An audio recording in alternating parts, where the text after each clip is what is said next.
دھرنا ابھی باقی ہے۔ لاہور میں مذہبی جماعت کے پڑاؤ کا چوتھا روز۔ وفاقی وزیر قانون کے استعفے کے بعد اب صوبائی وزیر قانون کو ہٹانے کا مطالبہ۔ اس بار ثالث کیا ڈیل کروائیں گے؟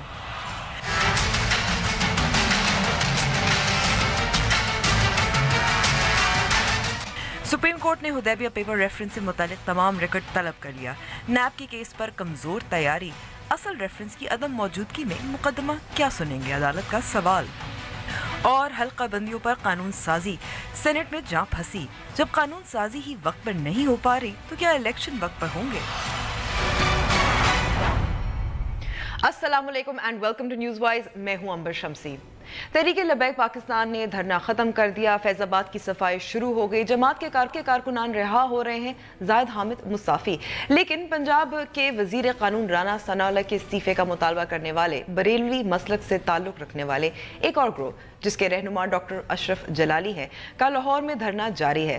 ریاست پاکستان اور فیض آباد کے دھرنے کے لیڈرز کے درمیان معاہدے کے تحت رانا ثناءاللہ عالم دین کے ایک بورڈ کے سامنے پیش ہوں گے اور یہ بتائیں گے کہ انہوں نے احمدی برادری کے حق میں بیانات کیوں دیے۔ رانا ثناءاللہ بھی تیار ہیں لیکن لاہور میں جاری دھرنے والے نہیں تیار۔ تو اس بار سابق وزیر قانون کے استعفے کا مطالبہ کرنے والی صوبائی حکومت اپنے وزیر قانون کی قربانی دے گی۔ آج یہ بھی خبر آئی ہے کہ وہ 2 پولیس اہلکار جنہیں مبینہ طور پر فیض آباد دھرنے کے کارکنوں نے راولپنڈی کے DHQ ہسپتال سے اغوا کیا تھا، اب مل گئے ہیں۔ ان پر شدید تشدد کے نشانات تھے۔ SI اسلم حیات اور SI امانت علی کا اغوا اس وقت ہوا جب ہفتے کے روز ہونے والے کارروائی کے دوران ہلاک شدگان کی لاشیں لے کر DHQ وہ پہنچے تھے۔ دھرنے کارکنان نے پولیس اہلکاروں کو مارا پیٹا اور پھر اغوا کر دیا۔ یاد رہے کہ ہفتے کے روز پولیس اور دھرنے دینے والوں کے درمیان جھڑپوں میں 6 افراد مارے گئے تھے۔ FIR کے مطابق شرپسندوں نے فائرنگ کی جس کی وجہ سے ہلاکتیں پیش آئیں، تاہم کل کے معاہدے کے تحت کسی کو سزا نہیں ملے گی۔ پھر کچھ بات کریں گے نیب کی حدیبیہ کیس میں سپریم کورٹ میں سماعت کی جس میں نیب اہلکاروں کی تیاری بہت ہی کمزور تھی، اور پروگرام میں ہم ایک اور سوال اٹھائیں گے کہ آخر انتخابات کب ہوں گے؟ سینٹ میں ابھی تک اہم حلقہ بندیوں سے متعلق قانون منظور نہیں ہوا، تاخیر کے کیا نتائج ہو سکتے ہیں؟ شروع کرتے ہیں اپنی ٹاپ سٹوری سے۔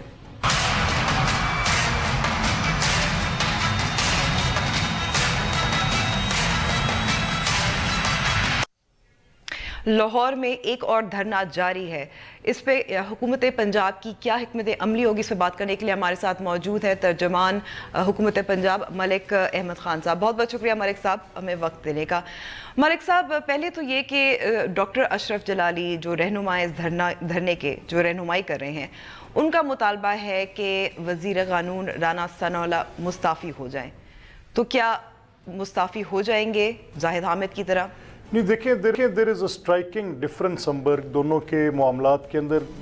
جو فیڈرل گورنمنٹ میں معاملہ تھا وہ تو ایک لیجسلیشن سے متعلقہ تھا اور اس کے اندر 7B and 7C of electoral rolls act کو امینڈ کر دیا گیا تھا، جو کہ آپ کے الیکشن کے نامینیشن فارمز کی ختم نبوت کے متعلق ڈیکلریشن سے متعلق ہے۔ اس میں اور جو رانا ثناءاللہ صاحب کی ایک ٹی وی ٹاک شو کی بنیاد پر ایک ان کی سٹیٹمنٹ جو کہ ان کے موقف کے مطابق کہ وہ 2 باتیں کر رہے تھے، 2 موقف دے رہے تھے کہ جو احمدی حضرات ہیں ان کا پوائنٹ آف ویو کیا ہے اور ختم نبوت سے ان کا ڈفرنس کیا ہے، لیکن وہ اوبیسلی بیچ میں ٹاک شو کے جیسے انٹرسیپٹ ہو جاتا ہے، ڈیورنگ اے ٹاک شو کوئی کوسچن آ گیا جس پر کوئی ان کی وہ بات بیچ میں انٹرسیپٹ ہوگی، تو ان کا کہنا یہ ہے کہ یہ آؤٹ آف کانٹیکسٹ رکھی جا رہی ہے۔ میرا ختم نبوت پر مکمل یقین ہے اور وہ ایک راسخ العقیدہ اپنا اس معاملے میں اپنی ختم نبوت پر اپنی ایک پوزیشن انہوں نے بڑی واضح کی، اور یہ ڈاکٹر اشرف جلالی صاحب کے ساتھ ان کی ایک میٹنگ کے اندر بھی تفصیل سے بات ہوئی۔ تو یہ بڑا ڈفرنس ہے کہ جو مگر دو چیز تو ملتی جلتی ہیں، 2 چیزیں، ایک تو یہ کہ ایک دھرنا ہے، دوسرا استعفے کا مطالبہ ہے۔ زاہد حامد صاحب اور جو وفاقی حکومت ہے انہوں نے بھی صفائیاں پیش کی اور اپنے عقیدے کا ظاہر ہے انہوں نے بیانات بھی اس کے بارے حوالے سے دیے۔ امبر دیکھیں، جو فیڈرل گورنمنٹ میں معاملہ ہے اس میں تو ایک بڑی پوزیشن جو تھی وہ کیونکہ ایک لیجسلیشن آ گئی اور اس لیجسلیشن نے اس لا کو چینج کر دیا جو معاملہ 1975 سے کانسٹیٹیوشن طے کر چکا تھا۔ تو مگر ملک صاحب ایک مثال تو قائم ہو گئی ہے نا۔ آپ ہر